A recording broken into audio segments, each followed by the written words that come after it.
कानी बहू। किशोरी लाल जी के बेटे राघव की शादी की बात जगह जगह चल रही थी, लेकिन किशोरी लाल जी को कोई लड़की पसंद ही नहीं आती थी। और उसकी एक ही वजह थी, किशोरी लाल जी का लालची होना।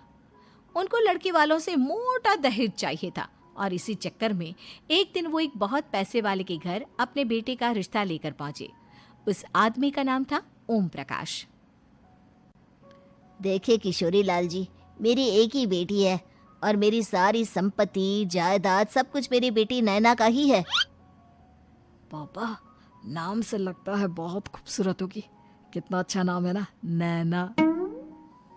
ओ, वैसे बात तो सही है आपकी। अब इतना पैसा है, जमीन जायदाद है, इकलौती बेटी, आप भी क्या करेंगे? सब कुछ उसे ही देंगे ना। बिल्कुल ठीक पहचाना आपने। बस बेटी की शादी और सारी जायदाद उसके नाम। पापा, बिना देखे हाँ कर दीजिए ना। इतना अच्छा रिश्ता फिर कहाँ मिलेगा? माला माल हो जाएंगे हम। मैं अपनी बेटी को बुलाता हूँ। अरे नहीं नहीं नहीं नहीं, आपकी बेटी का नाम नैना है, सुनकर ही लगता है बहुत सुंदर होगी। रहने दीजिए अंकल, मैं तो आपकी बेटी के नाम से ही इतना खुश हो गया हूँ कि उसे बिना देखे शादी करने को तैयार हूँ। अब तो मैं उसका चेहरा सीधे शादी के बाद ही देखूंगा।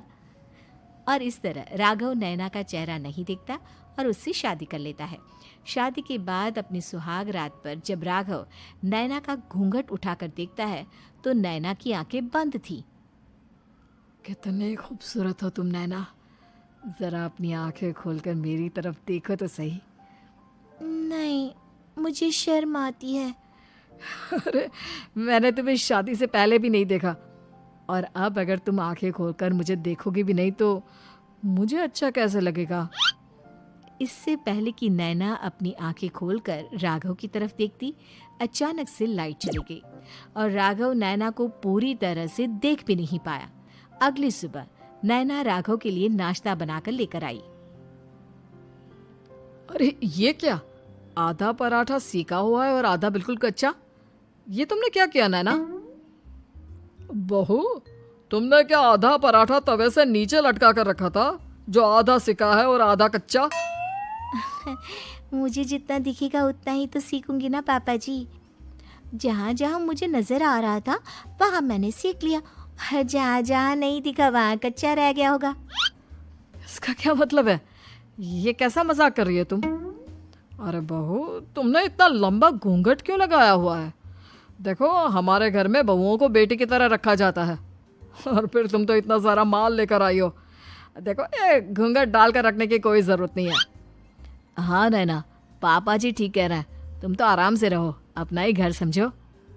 नैना अचानक से अपना घूंघट उठा लेती है। अरे ये क्या पापा, नैना की तो एक आंख फूटी हुई है। नाम से नैना, लेकिन ये तो कानी बहू निकली। मेरे साथ धोखा हुआ है, धोखा। बिना दिखाए अपनी कानी लड़की मेरे संग ब्याह दी। मुझे कानी बीवी नहीं चाहिए। मुझे अभी ओम प्रकाश जी से बात करनी पड़ेगी। आखिर उन्होंने मेरे साथ ऐसा किया क्यों? अरे, आप लोगों ने ही तो पापा से कहा था कि आप लोग शादी से पहले मुझे देखना नहीं चाहते। अब मेरे पापा पर क्यों इल्जाम लगा रहे हैं? अरे लेकिन उन्हें बताना तो चाहिए था ना कि तुम कानी हो, एक आंख से तुम्हें दिखाई नहीं देता। किशोरी लाल और राघव नाराज होकर ओम प्रकाश को अपने घर बुलाते हैं। पापा जी, ये आपने क्या किया? शादी से पहले बताया क्यों नहीं कि नैना की आंखों में परेशानी है? अरे, आप ही ने तो लड़की देखने से मना कर दिया था। और लेकिन आप बता तो सकते थे। आपको तो हमारी बेटी की प्रॉपर्टी चाहिए थी, वो भी पूरी की पूरी।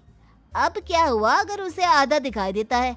प्रॉपर्टी तो आपको पूरी मिल गई ना। अरे ये क्या बात हुई? मेरी शादी प्रॉपर्टी से नहीं, आपकी बेटी से हुई है। अब ये तो पहले सोचना चाहिए था, तब तो मेरी प्रॉपर्टी देखकर तुम्हारी जुबान लप लपा रही थी। लेकिन मैं कानी लड़की को अपनी बीवी बनाकर नहीं रख सकता। पापा, कुछ करिए ना आप। हाँ, करता हूँ। देखिए ओम प्रकाश जी, आप हमारे साथ ऐसा नहीं कर सकते। और तुम देखो, अगर तुमने मेरी बेटी से शादी तोड़ी ना, तो जो भी प्रॉपर्टी मैंने तुम्हें दी है वो तो पूरी की पूरी वापस ले ही लूँगा, और आधी प्रॉपर्टी तुम्हारी भी लूँगा। अरे मेरी आधी प्रॉपर्टी भला क्यों लेंगे आप? इसलिए क्योंकि मेरी बेटी को आधा नजर आता है और उसकी नज़र अभी तक तुम्हारी आधी जायदाद पर ही पड़ी है। अब तुम उसे घर से निकालोगे तो कुछ तो लेकर जाएगी ना। और अगर हम आपकी बेटी को अपने घर की बहू बनाकर रखे तो? तो तुम्हारी पूरी प्रॉपर्टी तुम्हारी ही रहेगी, और जो मैंने तुम्हें दिया है ना, उसमें से बस मैं आधा लेकर जाऊंगा। अरे लेकिन अब आप अपनी दी हुई प्रॉपर्टी में से आधी वापस क्यों लेकर जाएंगे? अगर मैं आपकी बेटी को अपनी पत्नी बनाकर रखने को तैयार हूं तो? इसलिए ताकि भविष्य में अगर तुम मेरी बेटी को धोखा दो तो उसके पास कुछ तो रहे जो पति का हो। वैसे मेरे पास तो बहुत कुछ है, लेकिन अपने पति की कोई निशानी तो उसके पास होनी चाहिए ना। अब अगर तुमने मेरी बेटी को कहानी कहा तो तुम्हें प्रॉपर्टी भी कहानी ही मिलेगी, पूरी नहीं। जमाए राजा। किशोरी लाल और राघव समझ चुके थे कि वो बुरी तरह फंस चुके हैं और अब उनके पास वहां से निकलने का कोई चारा नहीं है। अब समझ में आया ना, लालच बुरी बला होती है। एक तो तुम्हें प्रॉपर्टी मिली, ऊपर से बीवी मिली, उसमें तुम्हें नखरे भी दिखाने हैं। आए बड़े, चुपचाप बैठो दोनों। कुछ दिनों के बाद नैना राघव की कार लेकर बाजार घूमने निकलती है और जब कार लेकर वापस आती है, ये क्या? एक तरफ से मेरी गाड़ी पूरी खराब हो चुकी है। लगता है तुमने मेरी गाड़ी को किसी दूसरी गाड़ी के साथ एक्सीडेंट किया है। अरे अरे कितना बड़ा नुकसान कर दिया तुमने बहू। वो क्या है ना पापा जी, मुझे एक आंख से दिखाई नहीं दे रहा था, सामने से गाड़ी आ रही थी।